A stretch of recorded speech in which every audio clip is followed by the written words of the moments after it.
Thank you for putting your trust in me these past 2 years. From leading the way during the storm to working behind the scenes to help citizens with various issues, I am here when you need me. I created a Facebook group during the August 2016 flooding that linked volunteers to over 100 families needing help. We were able to get out important information to residents and ensure that we didn't leave anybody behind that needed immediate assistance when there was no other central structure available for assisting citizens. Tanya Cook, Marilyn Hanrahan, Liz Dietz, and others were extremely helpful with the Facebook group.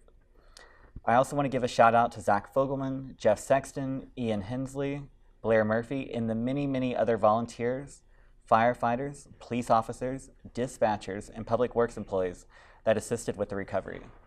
It was these people that truly created the spirit of Norwood Strong during one of the most difficult times in our city's history. After the initial cleanup, I worked with MSD to ensure that residents were properly reimbursed for sewer backups. I requested that MSD come to the council committee that I chair to discuss the current claim situation and current state of infrastructure in Norwood. So I also proposed that council start to look into an electric aggregation program that would allow residents to band together to save money on their electric bills. I guided the legislation through council and led the public campaign to approve it. In November 2016, the residents of Norwood voted yes, and council and the city began working on signing an electric supplier.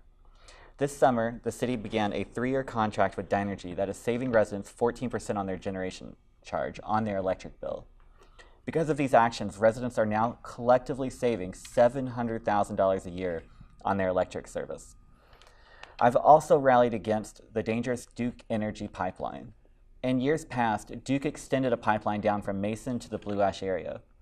Now Duke has 3 alternative paths for where they want to bring the pipeline, with 2 paths ending directly north of the municipal limit near Carthage Avenue.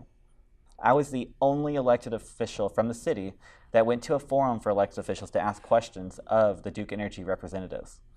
After not being satisfied with their answers about possible future expansion, I wrote a resolution that council passed unanimously asking Duke to study other ways to achieve their objective besides a high-pressure pipeline. You can be sure that none of the paths of this pipeline go through lightly populated Indian Hill. In addition, ODOT doesn't allow high-pressure gas pipelines near interstate right-of-ways.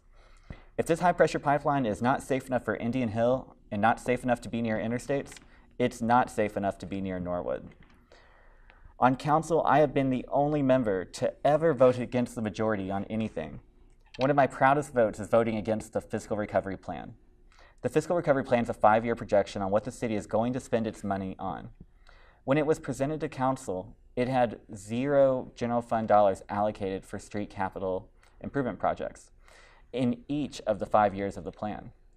I turned a 20-minute meeting into an hour-long meeting, pleading with the council to go against the state-recommended plan because it did nothing to change the city's current situation. As of right now, the Fiscal Recovery Plan is more of the same. However, I'm hopeful that members of the Fiscal Recovery Commission will push the city to plan to allocate more to infrastructure in the future. In conclusion, it's time that we elect new leaders on council that will truly speak and vote for you. For council at large, I'm asking for your vote, not just for myself, but for Eric Thompson and Maddie Regan as well. I can't be as effective on council without both of them joining me. Thank you for taking the time to learn about me and for your vote on November 7th.